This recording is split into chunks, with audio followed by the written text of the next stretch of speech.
Hi everyone, today we're going to cover circle theorem part 3, another topic in our revision booklet.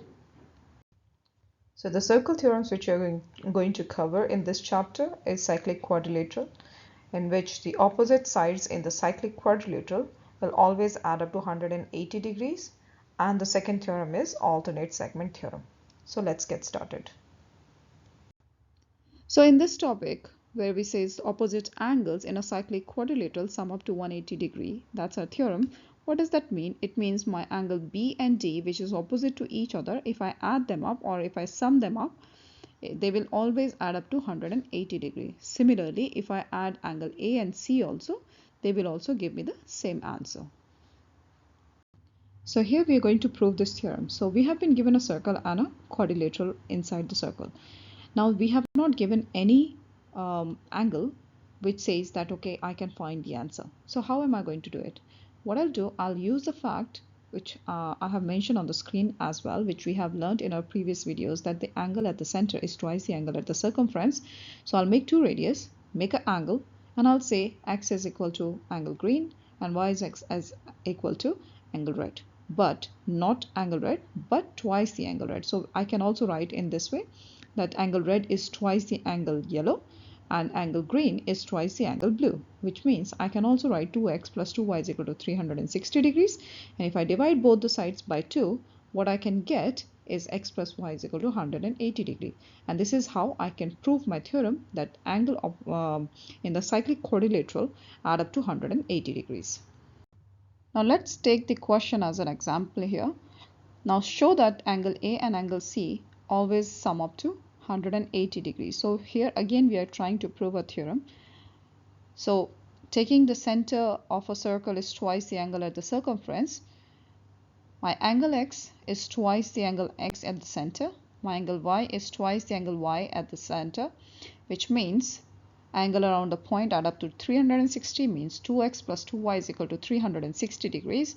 And if I divide both the sides by 2, which means x plus y is equal to 180 degrees. So this is how I'm going to prove my theorem that the opposite angles in a cyclic quadrilateral sum up to 180 degrees. So here are some more images for you all to see. Now the opposite angles in a cyclic quadrilateral, as we have already discussed, add up to 180 degrees. So look for the four-sided shape with each of the corner on the circumference. The opposite angles in this shape will always add up to 180 degrees. So note, just like any other quadrilateral, the sum of all the interior angles is still 360 degree only, cannot be more than that. So here are some examples for you all to see and try it by yourself. Pause the video and check your answers. Here are the answers for you. So as I'm following all the angle facts, triangle facts, quadrilateral facts, polygon facts, okay, to find all my answers along with the circle theorem. So this is how I'm going to find the answer for my first question. Here's the second question. Find the value of angle marked y. Give reason for your answers. Now again, remember, when we are talking about the quadrilateral, cyclic quadrilateral, it means we are talking about the points or the vertices which is on the circumference of the circle. Then only those two can be added to 180 degrees. So here, as you can see, this triangle is giving me the angle at the center is twice the angle at the circumference. So my first thing is that I'm going to follow my theorem, which says that if one is 144, then another one will be 144 divided by 2, which is 72 degrees. And then I'll try to find my answer, saying that 180 minus 72 is going to give me the answer of my angle y. By following the circle theorem, cyclic quadrilateral add up to 180 degrees. Now here we are going to discuss about another theorem which we have mentioned in the start of the lesson, that the alternate segments are equal. Angles in the alternate segments are equal. What does that mean? That the angle which is on my tangent, this is my tangent, and here is the angle made. So this angle will always be equal to the angle inside the triangle, whose three vertices, remember, these three vertices are on the circumference. If these three vertices are not on the circumference, that will not be equal to the angle on the tangent here. So let's try to prove this theorem. As taking the circle theorem, angle on a semicircle always gives us 90-degree angle.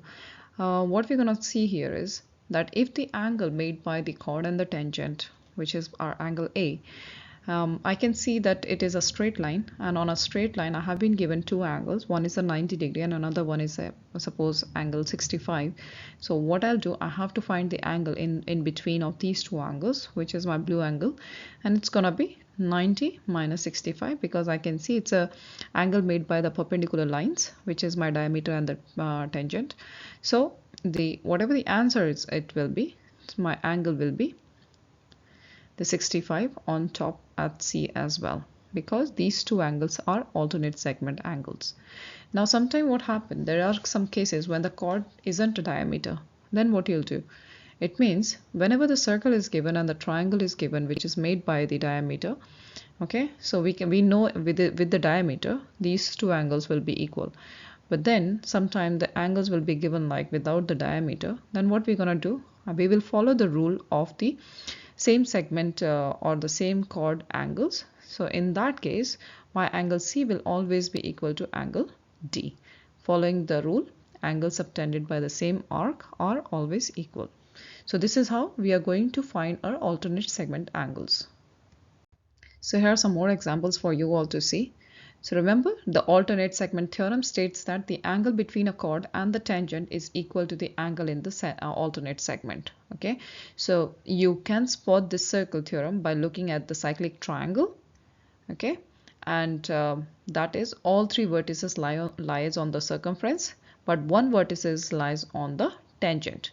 Look for where two chords meet the tangent. Okay, so that's how you're going to find your alternate segment angles. Here are some examples. You can see that how we are going to find the answers for these alternate segment angles. So here are some examples for you all to try. Pause the video and try it by yourself. So here's the answers. You can see I'm giving the reasoning for each and every point, whatever I'm showing here. And at the same time, my workout is also being done neatly and nicely. Here's a question 2. This is the answer. So it means if my angle inside the triangle is 46, it means my angle Y will also be 46 because of the alternate segment theorem. So the circle theorems done in this sections are opposite angles in a cyclic quadrilateral add up to 180 degrees and the alternate segment theorem. Hope you managed to understand these two theorems and hope to see you again for the next video. Bye.